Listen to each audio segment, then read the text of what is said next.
Welcome to the Sin Bin Podcast, your home for all things Blackhawks and Bison. I'm Dylan Skeen, joined here with Michael Eganhouse. and today, whether you're a lifelong Hawks fan or just joining the herd with the Bison, we've got you covered with the latest news, analysis, and discussion. So let's drop the puck and get started. All right, well, starting with the Bison, it's a new local team. First season in the ECHL, very excited about it. Absolutely. And so far, what just kind of your overall impressions of the atmosphere, how the team is doing, kind of how's the inaugural season in your opinion? Well, I do. I'll keep it on the down low a little bit, but I do work with the Bison a lot. And I personally love the environment they have in games so far. It's pretty good, and it's the first like actual professional league. Like there's been like the Rivermen and stuff like that in the near area, and other similar teams near Bloomington Normal. But to have this an actual like ECHL team, like part of the National League in some capacity, it's very cool to have that in the area. Some of their best play that they've had this year. Talk about Eddie Matsushima, the captain, who has been absolutely killing it so far this year for the Bison. You got anything about Eddie? Actually, it's funny you mentioned Eddie because he uh ended up at my therapy place that I go to, which was pretty cool. And I've been to two Bison games so far. Haven't made it out to a ton of them, so I haven't been able to watch a ton of them because I don't subscribe to Flow Hockey to watch them. Probably should, but broke, college didn't work. It happens. But just meeting him in general, like, super nice guy. And from what I've seen in the two games that I've gone to, and just hearing from other people, is he is your prime time captain. Like he does it all. He gets in there. He does the dirty work. He scores. And so really just a super nice guy and someone that you definitely want to model your captain around. Just because he does it all and good leadership. And on both on and off the ice, they one thing I have noticed about the Bison in general is they do a lot more advertising or kind of community work, which I think Absolutely. will serve us well in the community because I think that's kind of a shortcoming of some of Some the of the other other teams. teams that have been Yeah, in the area, no, I feel like absolutely. they. Just today, I saw that the two of the players and the mascot went to one of the elementary schools down here and Yeah, went to one of their PE classes, and see, it's and like it's that's the stuff like thing. that really gets you involved with the community and stuff that people who are fans really appreciate. But beyond just that, I was going to talk about Eddie a little bit. Eddie, 32 points this year so far, 16 goals, 16 assists. So he is even across the board right now in terms of points. He does lead the Bison in all points. And if you watched him play, he's, as you said, one of those players who get into the dirty areas. He's the one who will he be that net front presence guy. He'll play the bumper role if you need him to. He will be whatever you need him to be.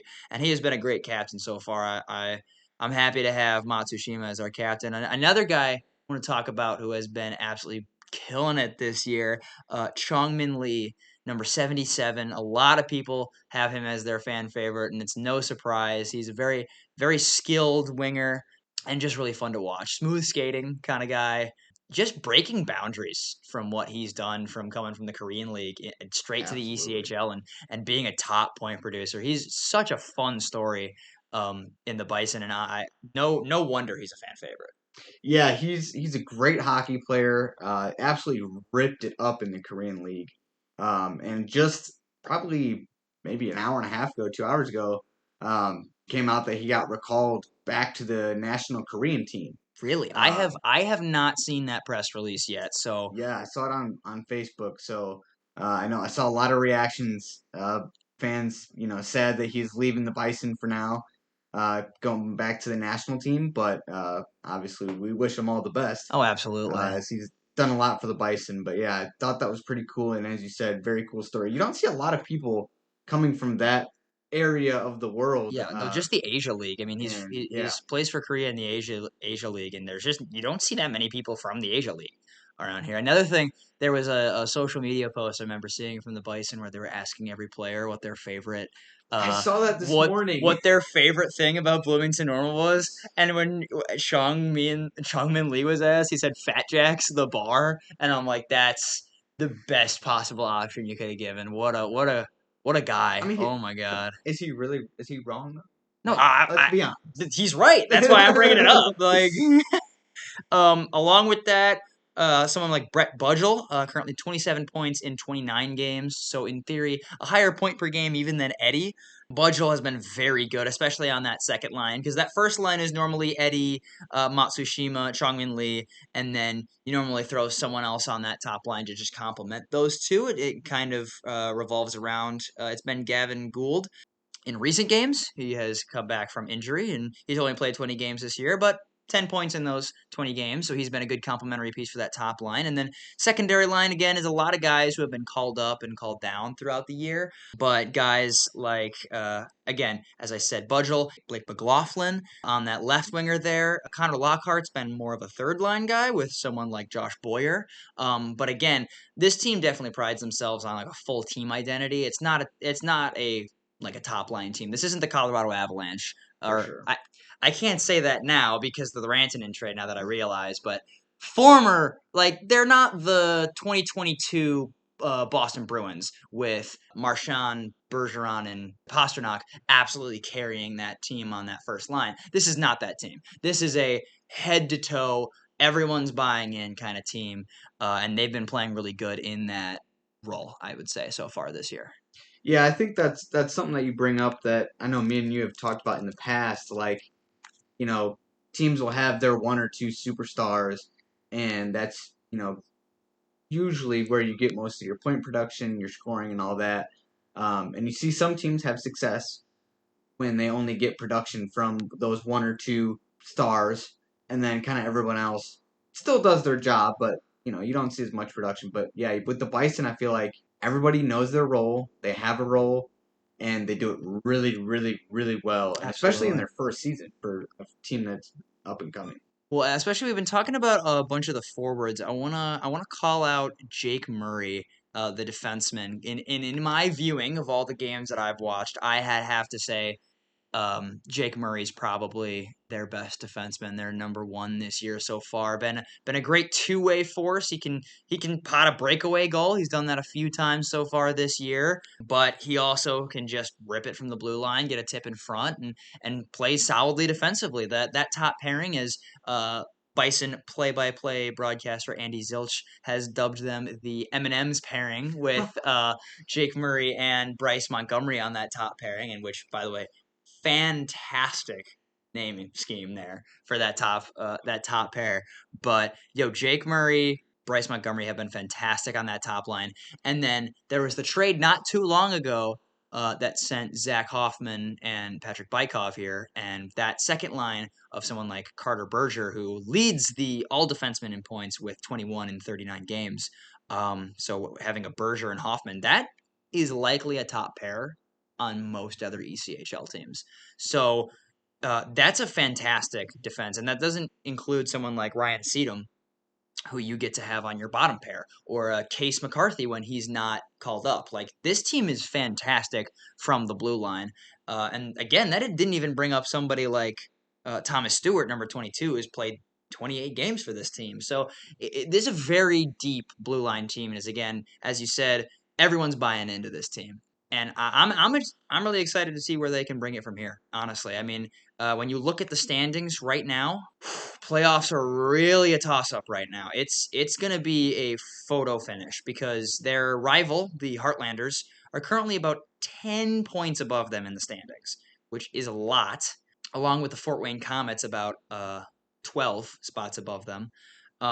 So those are the two spots. They're in 2 and 3 respectively in the division standings. So with the Heartlanders, you've beaten that team a few times at home. So if you can get a few wins under your belt against that team, that's going to be pretty big for playoff implications. But also, the games you need to win right now are going to be the games against the Indy Fuel, because the Indy Fuel right now have 2 games less than you and are tied with you in points in the standings. And the Indy Fuel are not a laughing stock in here. And this is going to be I'm sure it's going to be a situation where that fourth spot is going to be the playoff spot, and that's going to be the wild card or final playoff spot that is allowed.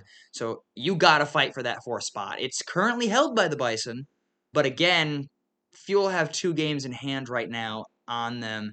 Despite the fact that the Bison have won 1 extra game, Fuel have 2 extra overtime losses, and I know everybody loves the pity point there, but I'm not gonna bring up my opinions on the pity point. Though I think by calling it the pity point, I've pretty much already made my stance on that abundantly clear. But I will digress. What do you think this team needs to do to continue to carve out a playoff spot? Because again, as we said, it has their identity of really everyone buying in, and you have a fantastic defense and you have offensive producers that are beginning to take shape, you're still not getting all the wins that you would need to keep a playoff spot. I mean, especially if recently it's felt pretty good. They're 6-3-1 in their past 10. And they've beaten some good teams during that too. They did have 3 games against the Utah Grizzlies, and they are the last place team in the ECHL. So it's not like they've necessarily had the hardest games, but they did have a few games against Toledo, and that overtime loss was against Toledo, and then they beat Toledo at their home barn. So that's not nothing. Also, side note, the Lightning, we are currently watching on the January 28th, so we do have the Blackhawks game on in the background, and the Lightning did just score. So unfortunate start for the Hawks, but we'll get to the Hawks later. Not as of now. Mike, my question to you was, what do you think this team needs to do to really carve out a playoff spot? Well, some people might hate on me for this, but I'm a very simple guy. I like to keep it simple, so you know what? Win the games you're supposed to win. All right. And like you said, we played the Utah Grizzlies, 3 in a row? Okay, and we got some wins out of there. 2 out of 3. Okay, 2 out of 3. Would have loved 3 out of 3, but 2 out of 3, whatever, Happens. fine. Happens. But then you bring up the Toledo Walleye. It was a pretty good team. They're not a pretty good team. They're a top team. They're a top 3 team in the league. Sorry, not to interrupt. No, you're good. Steal the wins, a couple wins from those teams like that, and you have to win against the bottom teams.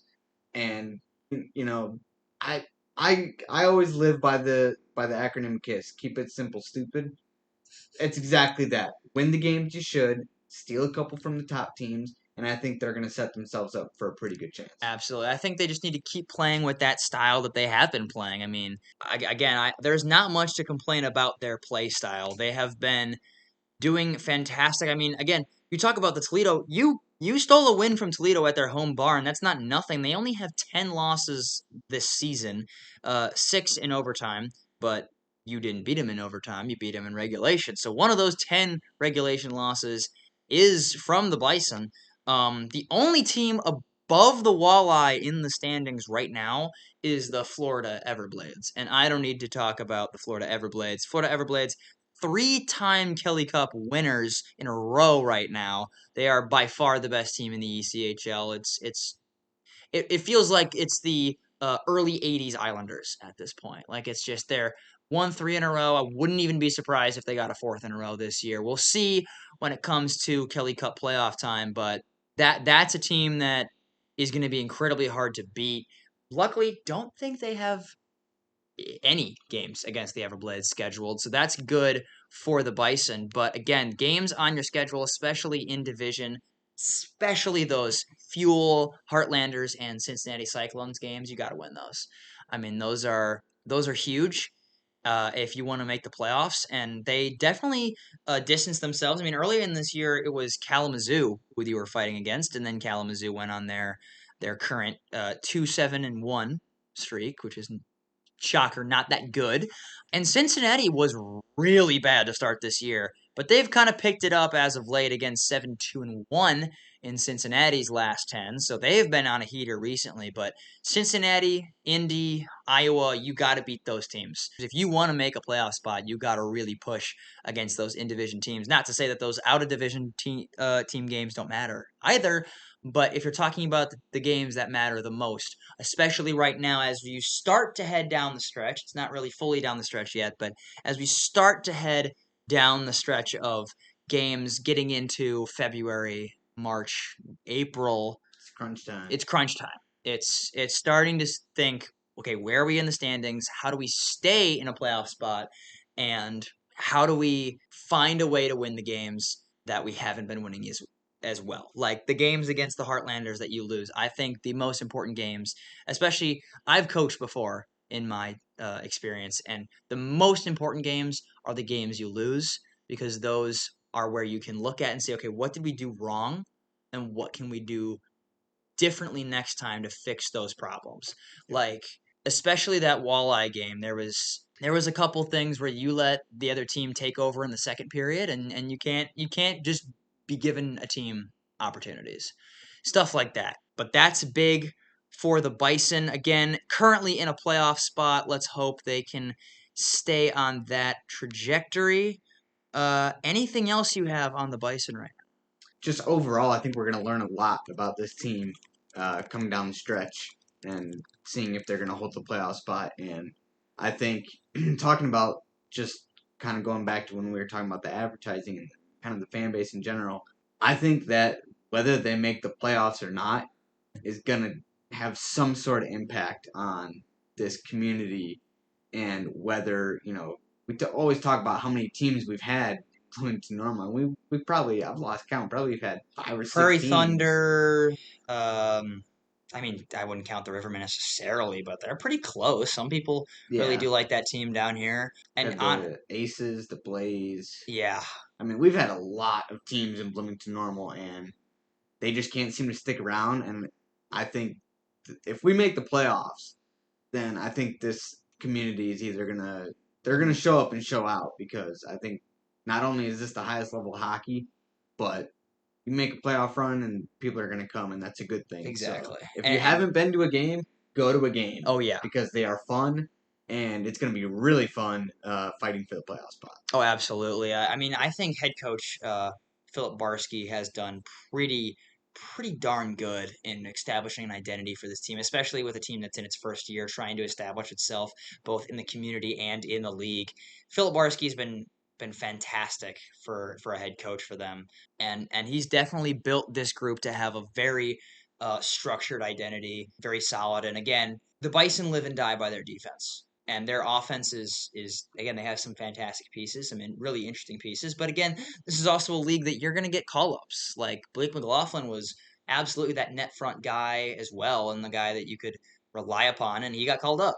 So it's just kind of the league that you're in, and you got to live with it. Head coach Filibarski has talked about that as well. But it's the league you're in. You're going to have to deal with people getting called up, and I'm excited to see how he manages this team because this team seems like the perfect team for those kind of games. The games down the stretch that are hard nosed, like not skill as much, like skill and flash, and more of hard nosed. Or how are you going to get the puck to the net by any means possible?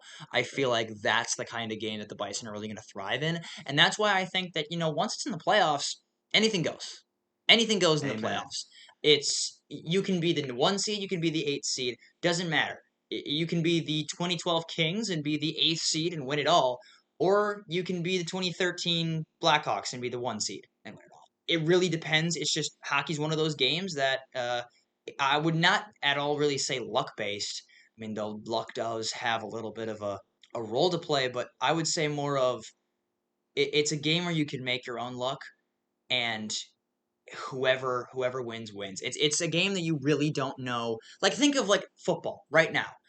We just saw this past weekend the Super Bowl is going to be once again the Kansas City Chiefs and the Philadelphia Eagles. And what I love about hockey is that repeated kind of dominance is almost never found. The Yeah. Blackhawks were a dynasty because they managed to win 3 in 6 years. All right. And the Chiefs might just win their third in a row. And that's not even that crazy for the NFL. Like it's crazy. It's not been done before in the NFL, but I'm saying you want parity, especially look at the NHL this year. And that is a perfect transition going from the Bison again, their playoff spot. Currently they are in and they're going to be fighting for a playoff spot as the season continues, but we'll talk about them more next week. Today, we're going to move on now to the Blackhawks, looking at their season so far, what they've looked like. as they currently are still down 1-0 in the game. What have your impressions been so far of the Blackhawks this year? Well, if you're a Blackhawks fan, get ready for a long ride because we got a long way to go before we're back in Yeah. our prime. I think I don't think that fans should lose sight of the future because it is really tough right now to watch them. Some days I don't want to watch them because of how bad they are. But you know what? We have a lot of young guys that are in the system, and it's just how things go sometimes. Those young guys have to grow. You can't do anything about it. And even though we're not good right now, we're gonna be better. And I think that's something that fans, as hard as it is, they Yeah. have to cling on to that because it sucks, but the young guys just have to grow. Yep, we just had a press conference recently with Kyle Davidson, and by we, I of course mean the Blackhawks, not me myself personally. Though that'd be pretty cool. Hit me up, Hawks.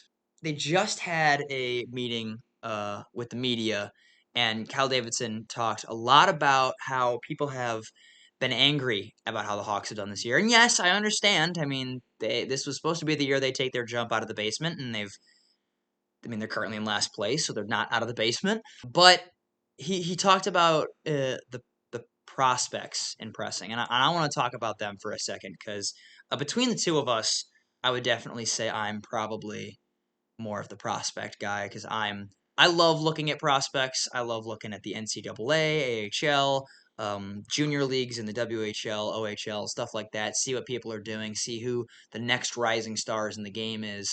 I think that's just me out of the two of us. Oh yeah, I'm definitely the Hawks fan.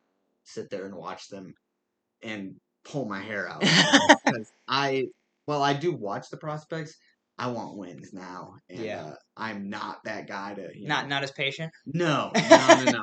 I was real happy 2010, 2013, Well, 2015, I'm and not gonna say that I wasn't. I didn't want that to end, Dylan, and it did. Well, who did? Uh, Who did really? But it's the nature of the game, and that's the problem. You get 3 cups in 6 years, and you're gonna have some pain, and you're gonna have to deal with it because you're gonna have to have growing pains, especially when you have a GM like Stan Bowman who tears it all down from the inside out. But that's a topic for another day. We'll stay on the current Hawks team at the moment. Again, looking at prospects, there are a lot of people right now that I am incredibly excited for. But I'm going to talk about, right now at least, I'm only going to talk about guys that we might see at the end of this season.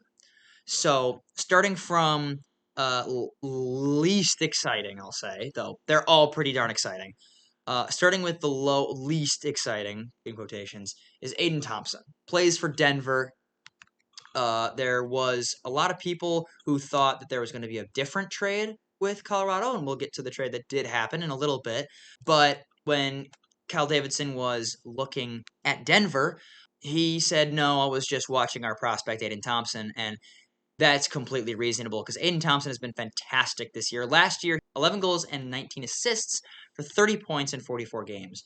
This year, in basically half that amount of games, 24, he already has 30 points, 13 goals, so 2 more than last year already. 17 assists for 30 points in only 24 games, and has taken Denver as their top 5 team in the NCAA right now. They are fantastic, and Thompson's been a big reason for that. He's an assistant captain. He is one of those top players, other than someone like Jack Devine. He's as one of, if not their top player, and he's been fantastic. I'm really excited to see him because he's someone who was drafted as an overager. He was drafted as a 19-year-old in 2022, and he's currently 22 right now, going to turn 23 in February 18th. So he is definitely on the older side, which is why he's on the lower end of the excitement list here. But he's someone I could see who could just jump right into the NHL. I mean, he's someone who's really good on the power play. He's fast, has quick hands, has a good one-timer. Like he's someone that you just has a solid college season. Think of when we first got Cole Gutman. mhm. And we played him in the NHL. He wasn't perfect. He was more of a third, fourth line guy. But I think Aiden Thompson has a higher potential than Cole Gutman does. And so I think he's someone who could just jump straight into the NHL and would fit what the Blackhawks want for their system incredibly well. But that's just Aiden Thompson. I'll move on from him. Another player you might see in the NHL right just at the end of this season is Ryan Green for Boston University. Now, Ryan Green leads his entire team in forwards for time on ice on game. And it's not like he's doing that at a Miami, Ohio, like NCAA, who's not even in the rankings. This is Boston University. Good This team. is a top program. And they're not what they were in last year, but you're not going to be what you are last year when you lose someone like Macklin Celebrini to the draft. Like when you lose a player like that, you're going to fall a little bit. And Ryan Green is one of the co-captains of this team. 24 points in 23 games, 11 goals, 13 assists, has been one of, if not their best player. Other than I would say probably Cole Hudson may have been better. Shane LaChance, also a great player on forward, but other than maybe Cole Hudson, I would say Ryan Green has been their top player, and Kyle Davidson pointed him out as one of the big players who's been making big strides this year, and I would have to agree with him again. Last year, 36 points in 40 games, not bad at all, but he's definitely taken another step this year, and I'm excited to see what someone who was a captain at Boston University can do. And I'm sure he'll sign near the end of this year. Moving on once again to someone who will sign at the end of this year, and it'll be the last two I talk about for right now, and that'll be Sam Renzel and Oliver Moore. Now, I personally am an Oliver Moore stan. All right, love what the game that Oliver Moore brings.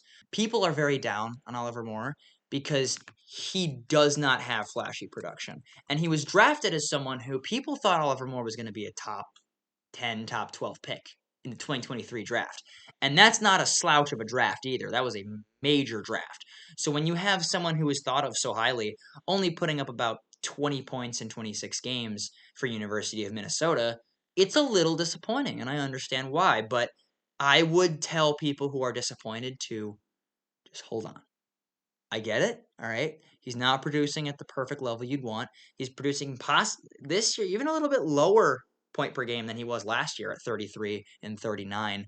But remember, it is the University of Minnesota. This isn't a slouch program. You have Matthew Wood, you have Jimmy Snuggerud, you have a lot of NHL talent on this roster, and that's been known as a team that can produce NHL talent. And Oliver Moore is someone who isn't just successful offensively. He's someone who is there on the back check. He's a fantastic two-way player. And did I mention that he is probably the best skater in the entirety of the NHL prospect pool right now? He is a fantastic skater, one of the fastest, if not the fastest prospect in NHL prospect pools right now. He is fantastic. So those elite skills are what's going to get him and make him succeed at the next level. Think of someone like Frank Nazar. All right. Frank Nazar was only about a point per game, just over a point per game at Michigan. And now he's doing fantastic at the NHL level. He has 5 points in his last 4 games. I mean, he's killing it right now, and he's only 20 years old. Oliver Moore just turned 20 6 days ago, so he is still incredibly young as well. And he's just someone that I feel like plays that pro style game. He's not a flashy college player. He's not someone who's gonna light up the numbers necessarily, but he has that two-way game. He has that speed. He has it. He just has that it factor that you can't really quantify necessarily. And I am personally so excited to see him on the Hawks. I think you're absolutely right. I actually saw I was watching two games the other night. It was ended up being Wisconsin and Michigan State, I think, and then ended up watching Oliver Moore earlier that evening. But I think that's something that you point out of not being too flashy. And I think that's, in my opinion, I would much rather have someone who puts their head down and works. Even though he's gonna have that top level competition at those institutions that they're at, but they just put their head down and work. They don't try to be flashy. They don't worry about any of that because they know who they are and they stick to their game. And I think that's something I personally value over being flashy. I Absolutely. don't care if you can deke like Patrick Kane. That's fantastic. Yeah, right. That's amazing, and that's a good good asset to have. But like, if I'm a coach, I'm not looking at okay, how flashy can you? I'm looking at do you put your head down and work, and do you recognize your weaknesses and strengths and get better at your weaknesses, and how well can you polish your game? And I think that's what it's all about. Exactly. I love the kind of team Cal Davidson is building personally because looking at Frank Nazar, looking at Oliver Moore, looking at Sasha Boisvert, these are guys that are very solid two-way guys. I mean, Nazar's already a very good penalty killer and he's 20 years old. Like to be a good penalty killer in the NHL at 20 years old is crazy. And he also has that offensive potential. I mean, it's nuts. And then you add someone like Oliver Moore into that, and it seems like he's not taking like he didn't get Cole Iserman in this past draft, and people were very mad about that because Cole Iserman is a possible like not once in a generation, but he's a very good goal scorer. All right, and he's even proved that at the NCAA level so far. But I love that Kyle Davidson is saying we're not going to sacrifice, we're not going to let get a player who sacrifices his defense for his offense. And no offense to Cole Iserman, he's a fantastic player, but he absolutely cheats for offense. Let's not pretend like he doesn't. And when you're looking at a team that you want to be a future cup contender, you're trying to build a proven winner, and to make those decisions, and we're not going to sacrifice two-way play. We're not going to sacrifice these other options because we want a full, well-rounded team. And I love that's the way that's Kyle Davidson building it. And you can say, well, he does have prospects that aren't as defensively solid. Someone like Nick Lardis, who is just more of a scorer. And he's like, yes, I absolutely agree. And I'm very excited for Nick Lardis myself. But he was a third round pick, right? He is spending his premium draft capital on people who are good both on the puck, off the puck, defensively, and offensively. And I'm personally very excited to see where that team can go in the playoffs because that's the kind of team you want in the playoffs. Look at the Leafs. They're one of the most flashy skill teams in the entire league, or more recently, the New Jersey Devils, a team that is very flashy and has some of the best offense you can possibly think of. And now, even a pretty darn good defense, but they have their problems because they have some of those players where they were fine. It's okay if he cheats for offense. And that's not necessarily a bad thing. You can absolutely win with players who cheat for offense. Patrick Kane. But they need to be at that another level offensively. It's not worth it to have someone who's just like, oh, they're pretty darn good offensively, so they can cheat for offense. If you're cheating for offense, you need to be a Kucherov. You need to be a Kane. You need to be someone who, if you're cheating for offense, it's because you're putting up 80, 90, 100 points a season. You can't be cheating for offense and get 40 points a season. And what I love is that these guys feel like guys who are not cheating for offense. They're putting in the work both defensively on the back end and in the offensive zone, fighting for pucks, stuff like that. And they have that offensive potential as well. So I'm personally, I really like how Kyle Davidson's building this team with those forwards I talked about again, Oliver Moore, Frank Nazar, and Ryan Green. The last prospect I'll talk about is Oliver Moore's teammate and roommate at Minnesota, Sam Renzel. And Sam Renzel is up for the Hobie Baker this year. And while I don't necessarily think he's gonna win it, there's a couple other guys. I think someone like Snuggerud, someone like maybe even a Quinn Finley, maybe an Isaac Howard who leads the league in points. There's a lot of guys you can think of, but when it comes to defensemen, I'd say the only defenseman in the league better than Sam Renzel right now, or even on par, but I would say better, is Zeev Buyum, the prospect for the Minnesota Wild, and guy who just led the U.S. to back-to-back golds at the World Juniors. But the second best defenseman in all of college hockey right now, I would absolutely say, is Sam Renzel. He's playing for a top program. He's playing number one defenseman minutes for Minnesota as well. 25 points in 28 games, 9 goals from the blue line for Sam Renzel. He is absolutely killing it. And again, it's not just the offense with him. This is one of the best skating defensemen in basically any prospect pool. He is a fantastic skater at 6'4", a right shot defenseman. Okay, I'm gonna stop you for a second because I have to laugh at this. I what is it with the Blackhawks and just big people? Because I went to a game not too long ago, and me and you've talked about this a lot. Like, if you don't know who Louis Crevier is, Louis first of all, Crevier. look him up. Second of all, if you ever go to a Blackhawks game and you see this man in person, You'll know who it holy crud. is. 6'8", And I feel like all of our defensemen are just huge. and I love it. I mean, I don't think it's a bad thing. I'm just saying, like, oh my lord, the shortest defensemen in our prospect pool that are expected to play long term are, you could say, maybe Wyatt Kaiser at 5'11", but he's maybe, if he's going to be a future. The guys who are for sure future are Artem Levshinov, who is still 6'2", and more importantly, built like a fire hydrant. So it doesn't matter that he's only 6'2", which, by the way, only 6'2", but whatever. heck, I wish I Um, was it, 5'10". exactly. That's one of the lower, and the other one would be Kevin Korchinski as that more like smooth skating defenseman. He's only 6 foot, but that's it. Your smallest defenseman is Kevin Korchinski at 6 foot, and I was wrong. He's 6'1".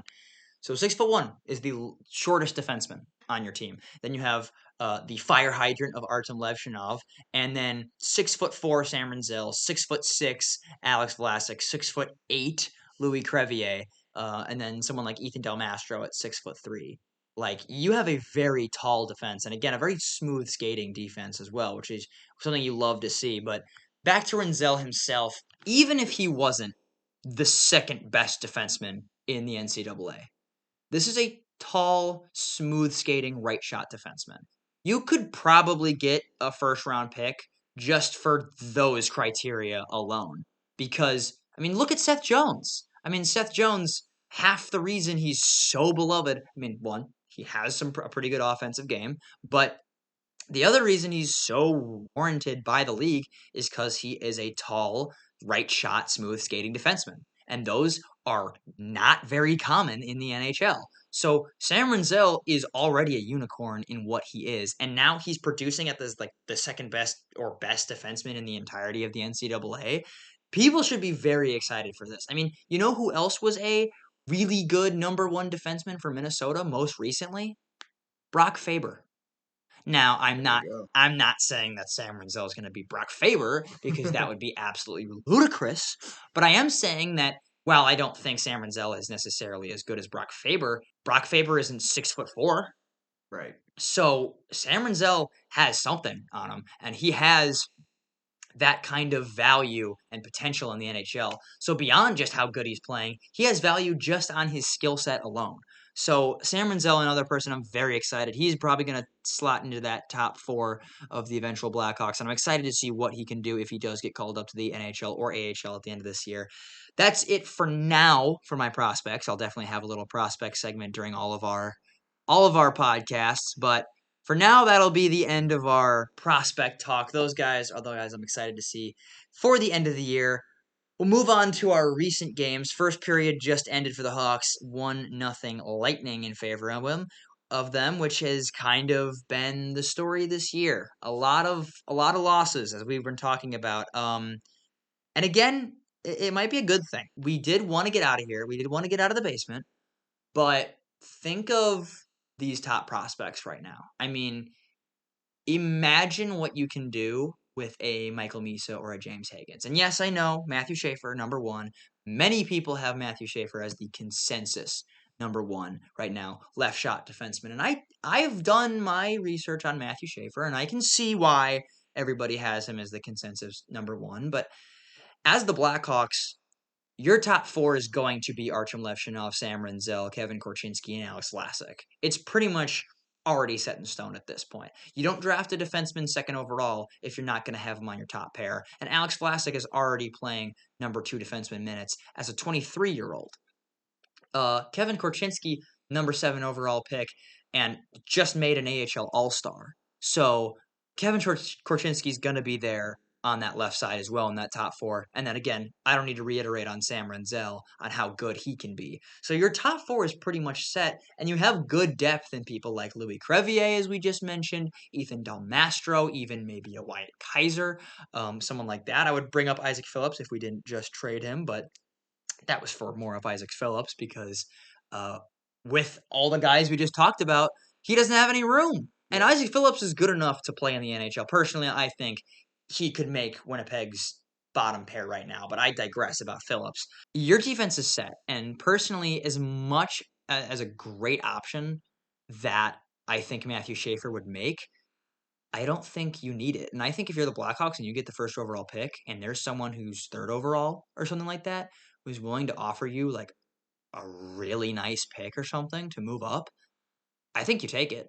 I think you absolutely take it. I think you get that extra value. I think you let them take the defenseman and you take one of these forwards because I do really like Porter Martone.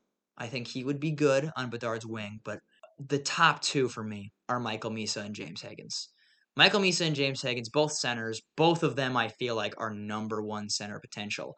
And when you have that, when you already have Bedard, is ludicrous. I mean, James Higgins, I don't think he's going to be as good as Jack Hughes, but I do think he's going to be better than Will Smith, if that makes sense. And that's a pretty good middle ground to say. And Will Smith is currently at 20 points, or I think he just had an assist last game, so I think he's at 21 points now, actually.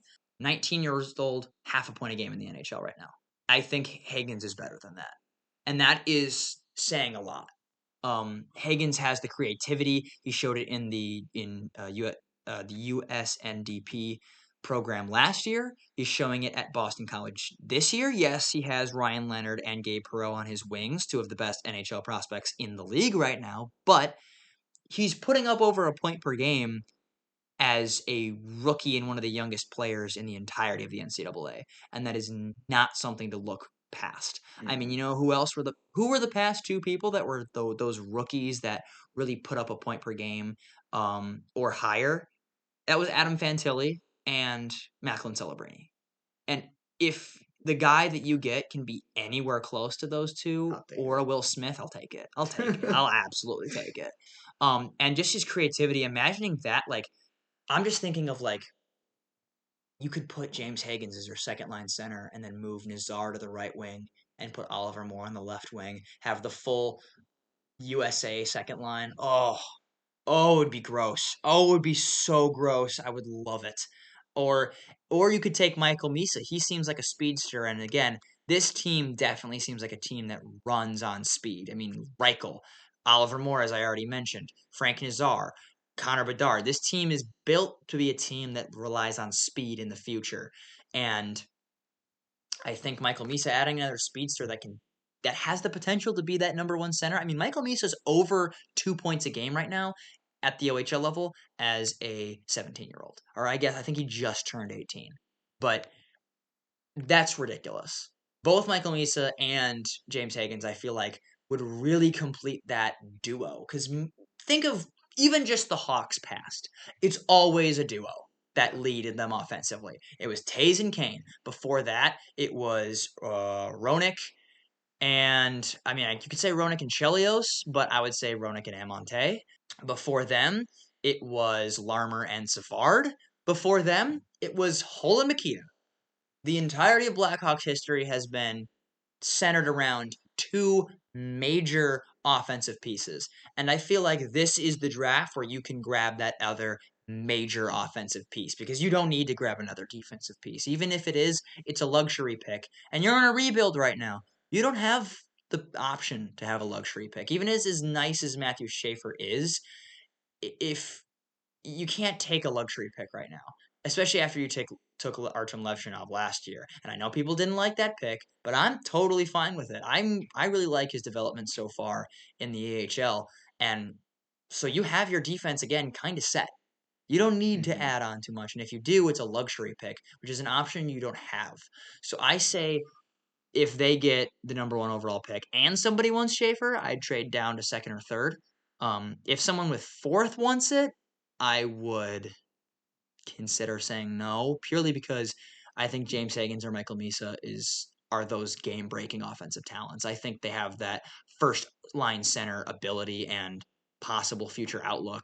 And you can't waste that opportunity to have one of those top tier guys to play with Bedard. That's what every Hawks fan has been complaining about Yep. this entire year is that Bedard has nobody to play I with. was just gonna And say. I disagree. I think he has a few players he's definitely playing well with. Someone like Bertuzzi, he's starting to play well with off Bedard or Nazar as well.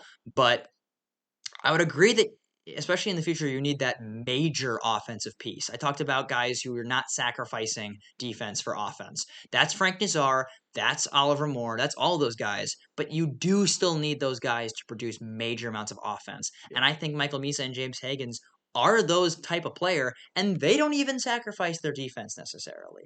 James Higgins maybe a little bit, but not necessarily. So I'm personally kind of excited for where they're at the standings. I'm not rooting for them to lose, obviously. I'd like it better when they win. But I think if you end the year as the worst team in the league, it doesn't matter because you're guaranteed a top three pick, and that's going to be either, I think, with how much Matthew Schaefer is getting hype, I think it is guaranteed you can get either James Higgins or Michael Misa at that spot.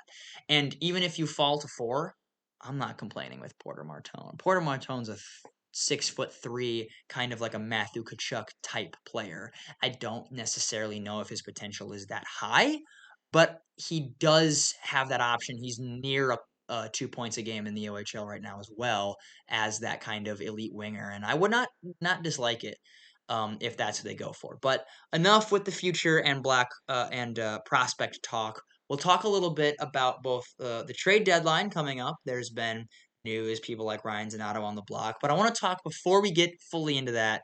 I want to get into the trade that happened, referenced a little bit earlier.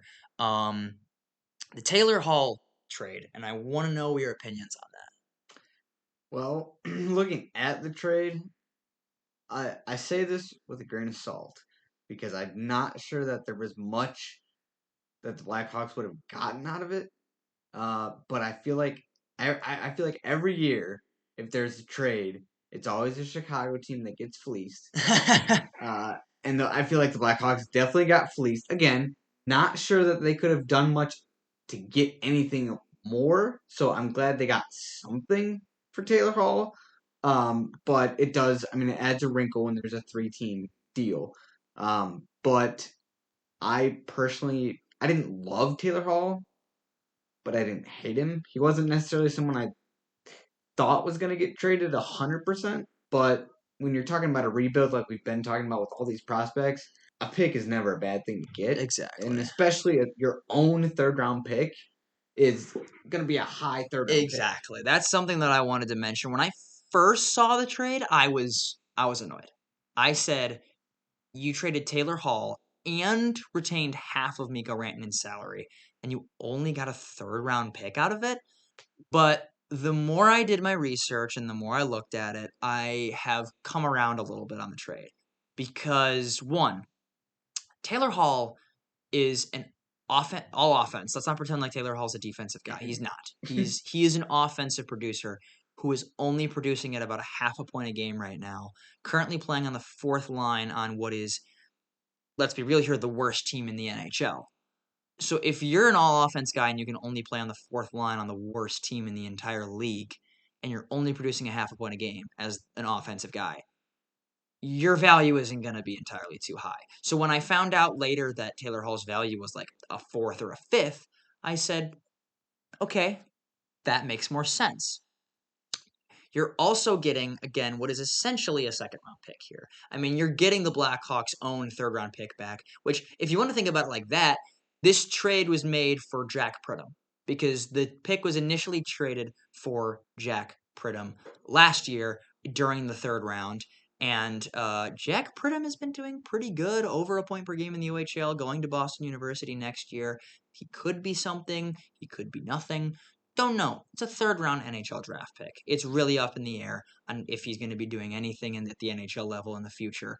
But it is also, a third round pick, and you got your own third round pick back now. Again, closer to a second round pick. I don't hate it as much. I mean, again, the retained salary is only for the rest of the year. And then Rantanen's a UFA.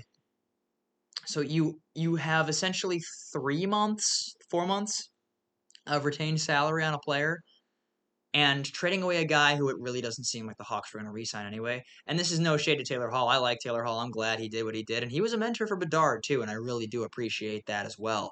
And I'm glad for Hall's time in Chicago, but I don't know if they were going to re-sign him. I know Hall was said, "Oh, I wanted to stay here, and I had thought about staying," but again, you got to make room for these prospects that are coming up. And if you're a vet that is supposed to be all offense and you're only producing at half a point a game, playing on the fourth line, like, You bring that up about whether he was going to be traded or not, and it was funny because when I was watching the Kyle Davidson press conference, I was making notes and everything, and from what he didn't explicitly come out and say it, but from what he said, it sounded like he was talking about how they Taylor Hall was probably going to get moved no matter what, yeah, but the fact it was they would have either went all in on this deal or it wouldn't have happened. yeah. But he was talking about the value, how you were like looking into the what his value was, and it was like fourth, fifth round pick, whatever. And he said that they did it now because they knew that they could get that third round pick, and I think that's something that interesting to bring up because he talked about if they would have waited, they didn't want to because number one, if he gets hurt, okay, then his value goes down. Okay, Well, well no, his then value doesn't go down; it goes away. exactly, If he's hurt during the deadline, then you don't have a trade piece anymore. and you don't get that third round pick. So I thought it was really interesting hearing him talk about that because I think some people looked at that trade initially and said, "Oh my God, what are the Hawks doing? We just got fleeced." Well, if you think about it from what Davidson said, yeah, if he gets hurt, value is out the door. You get nothing. So I think yes, it's not the greatest move in a fan's eyes. I think it's a move that had to happen because I mean, I a think third there's round just pick was probably the best you're yeah. gonna get. I mean, this is essentially a second round pick Right. again with how high it's going to be, and then with how Taylor's value is right now, um, with what the league's looking like in general, with their like again, the Hawks in general, they're gonna have those young guns. I already talked about guys that are going to be coming to the NHL most likely at the end of this year, and they're gonna need a spot in the NHL, or at the very least, like someone is. You have people like Colton Dock, Landon Slaggert still fighting for NHL spots right now. Landon Slaggert just made it into this game going on right now. Um, so you have players already fighting for a spot. You're going to have 3 to 4 more forwards this offseason or at the end of this season coming in wanting to play for a playoff or not playoff. Definitely not playoff. Um, trying to play for a roster spot. And then you have someone who isn't really helping that much offensively, isn't going to help you defensively, and doesn't figure into your long term plans. Even if the return wasn't that great, which looking back on it, the return is actually pretty good to have a near second round pick for that.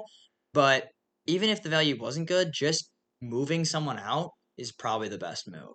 Um, and we might have to do it again. I wouldn't be surprised to see someone like Pat Maroon get moved, though. For Reichel's sake, I hope he doesn't, because Reichel, I don't know if you've seen, but Reichel and Pat Maroon have become real good friends, and that's been really nice to see Reichel finally blossom with someone. But yeah. So overall, the trade, I initially would say, but once you actually take a second and take your fan glasses off of Yeah. just like, wait, we traded this guy for only a third round pick.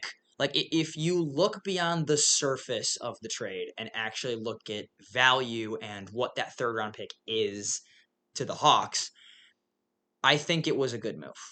And I think that's how a lot of KD's moves are. I think a lot of it, some of them don't look good on the surface, but when you go into it, they actually are pretty good. And a lot of people do not like KD. And it kind of surprises me because he has done pretty darn good in this rebuild so far. I really like a lot of the picks he's made and a lot of the decisions he's done. And I feel very set for the future. And that's not something that I can say for a lot of other teams, Bulls, teams like in Chicago. But Well, and that's the other thing. You have to remember, like, this is not a market of a smaller. I mean, we're talking about Chicago. So, like, you look at any team, any pro sport team in Chicago, and our fans are are nuts. are insane. I mean, we Yeah. go. I mean, for example, I know this is a totally different sport. Look at how the Bears fans reacted to Ben Johnson getting hired as head. I mean, the city went nuts. Yeah. I mean, you might as well just build the statue outside of Soldier Field for Ben Before Johnson. game one even starts, Right. just give him the So statue. you have to remember what kind of fan base we're also dealing with in Chicago, Very because we reactionary. are, yes, we're very reactionary, and I think like you said, you gotta take your fan glasses off for a second and kind of step back, because well, yes, you can still be a fan and get excited. I'm super excited for all the prospects, and as a Bears fan, I'm super excited for Ben Johnson. But until we put a product on the field and on the ice, it nothing matters. Well, that's what also brings or I want to bring up the Isaac Phillips trade when you talk about that, because the Isaac Phillips trade, when you look at it from just a base perspective, it was a bad trade. You traded a defenseman who I think can be in the NHL in the future to a guy in Dmitry Kuzmin, who I don't think is going to be an NHL defenseman ever. No offense to Kuzmin, but he seems like a career AHLer in my opinion. Um, and so when you look at the trade base, a defenseman for another defenseman who's just worse, it seems like a terrible trade. But this is why you can't just look at the base of a trade. One, Isaac Phillips was not going to make it in the Hawk system. Just at this point, there just isn't room for him.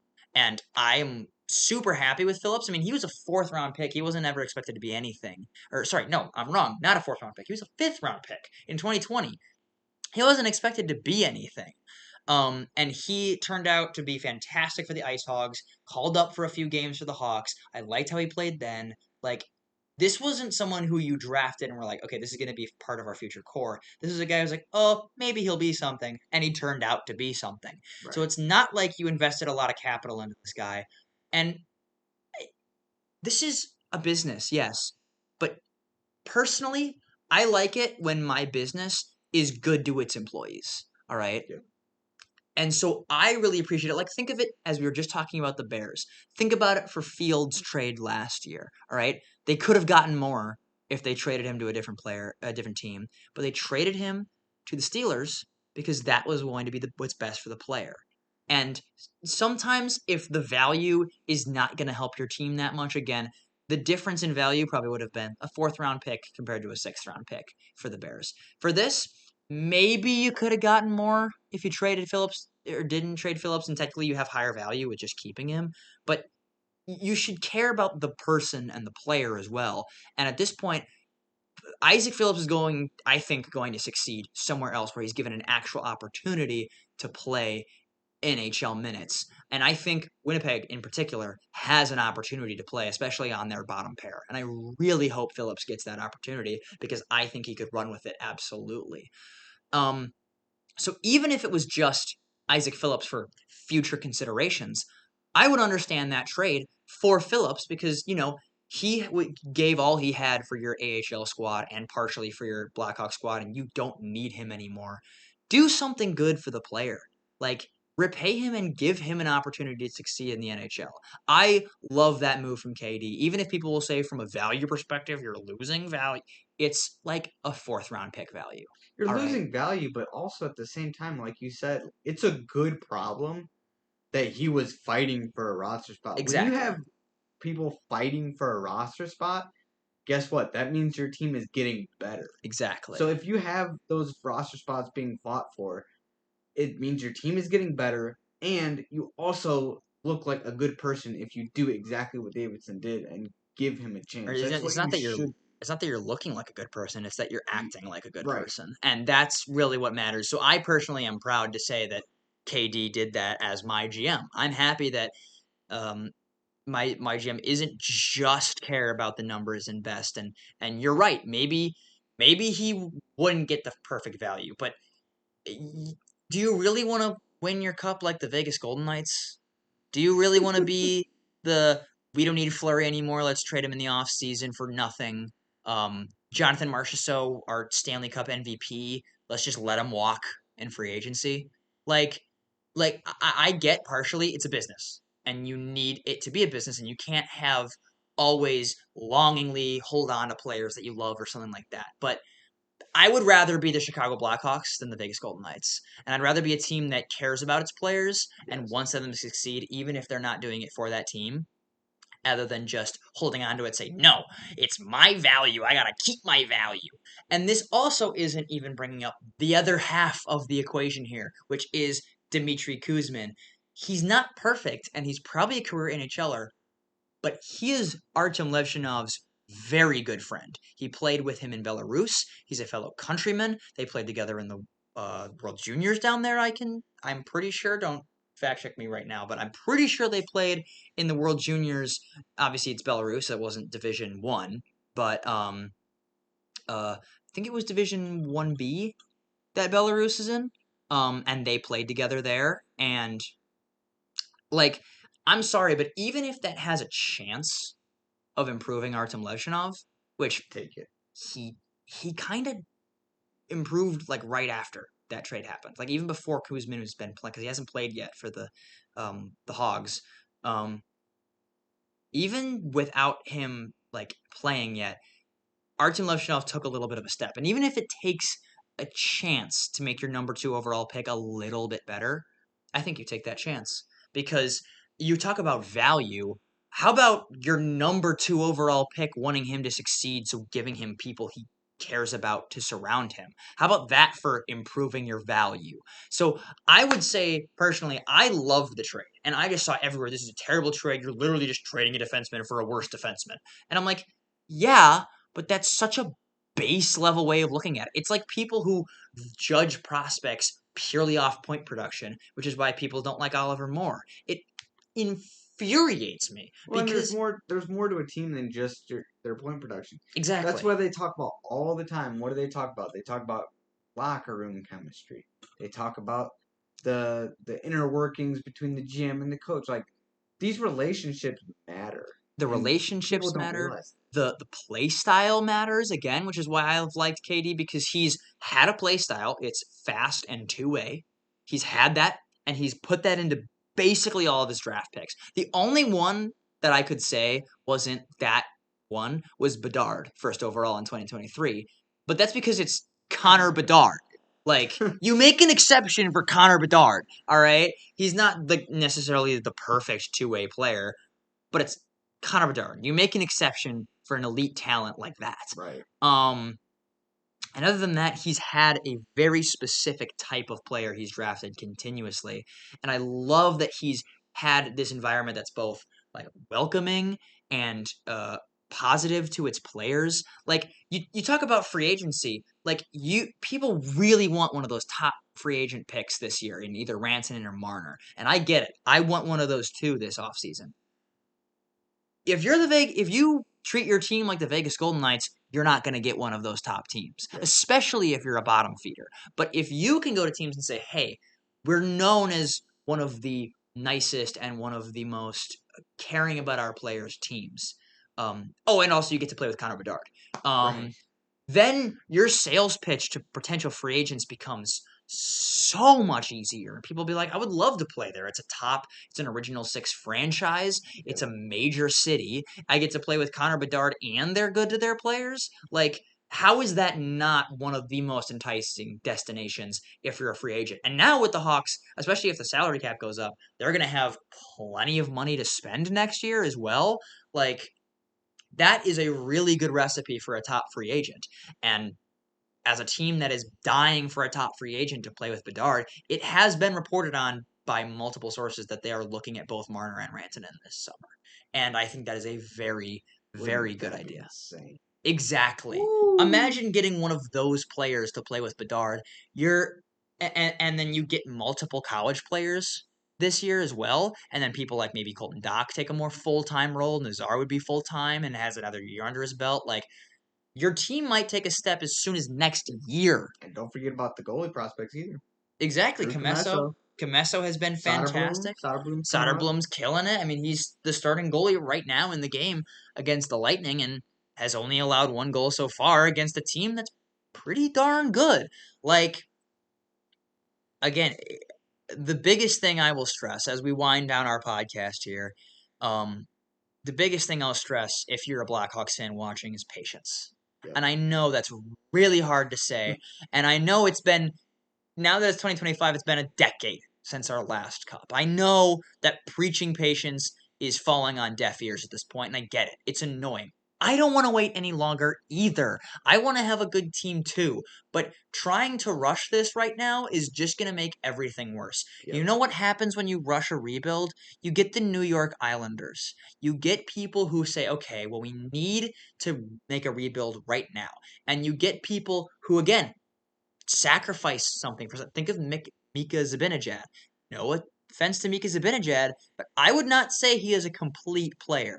And that's nothing against him, but he was scoring 5 goals in a game in 2020. So, I mean, he was clearly a good player, but you do have someone that has those holes in their game, and you have to get those kind of players because the players that don't have any holes in their game, the players that are perfect, those players that you always want, or even that aren't amazing point producers but are well-rounded and basically good in everything else, you don't get those in free agency because teams don't let them hit free agency because they're perfect. You don't get the Connor Bedards and or even maybe like Oliver Moores or Frank Nazars. Like, you barely see people like those in free agency because those are the players that teams want try incredibly hard to keep. So you have to be patient because if you not and you sacrifice your time to just get the players and be good now, you get the New York Rangers. And yeah, they won a President's Trophy. They made it to the conference final. It's not about the conference final, though. It's about the Stanley Cup final. Exactly. It's not about the President's Trophy. Nobody gives a crap if you have the President's Trophy on your shelf if you have a Stanley Cup on your shelf, all right? I want to ask, does anybody care who won the President's Trophy in 2010? No.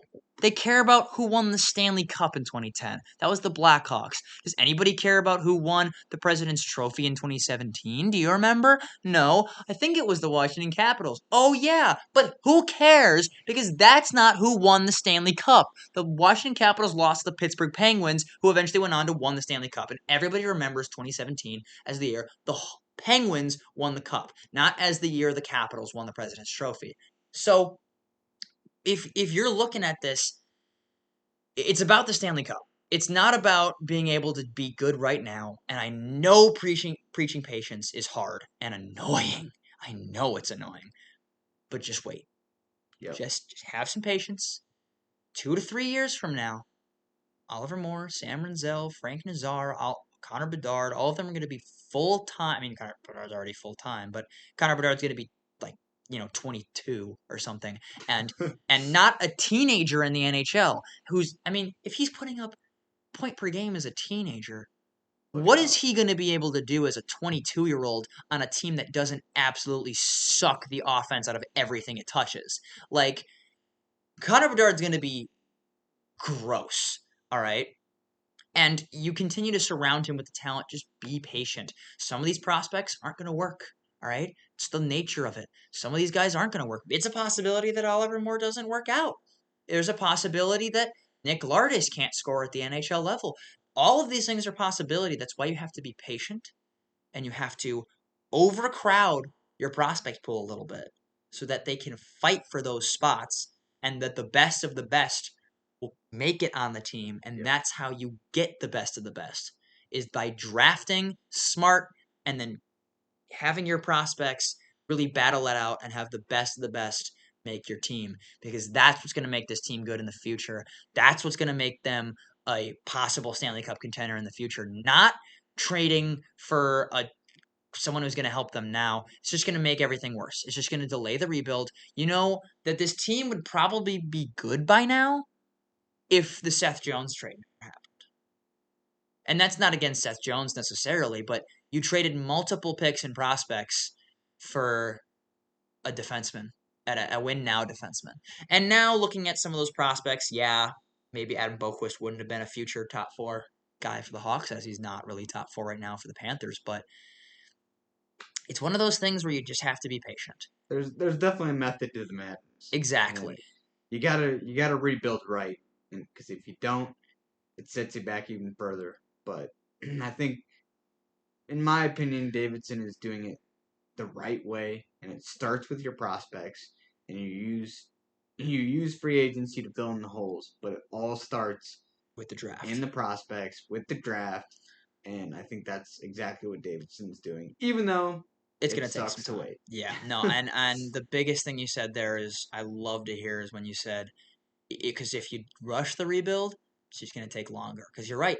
If you rush a rebuild and your team, even if you don't, maybe you don't become the Rangers. Even maybe you just become the LA Kings, sticking around like barely hanging on to like that third spot in the Pacific or something like that. Like you really want to be the LA Kings right now?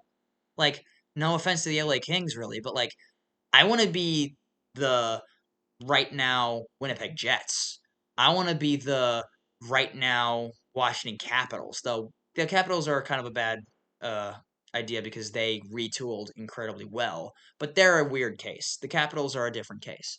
I'm saying most teams you build through the draft and you slowly work up. And I think Davidson is doing it correctly, and if you were to not do it correctly, it would set you even further back because then you're just going to need to rebuild again. And Lord knows I don't need another one of those. I already had two under Stan Bowman, and then we rebuilt again, technically, under Cal Davidson because it was a rebuild, and then we traded for Seth Jones. But don't get me started on that. Anyway, that should wrap it up for the podcast as we're going a little bit long at about an hour 15 right now. Um, Normally, I'll try to keep it around an hour, but it is our first episode, wanting to talk about a little bit more in this first episode. But that was it for the first episode of the Sin Bin podcast. I'm Dylan Skeen, joined here by Michael Egan House. Thank you so much for joining us on our first episode. It was a blast for me. I hope it was a blast for you too, and we will see you next week. Thank you.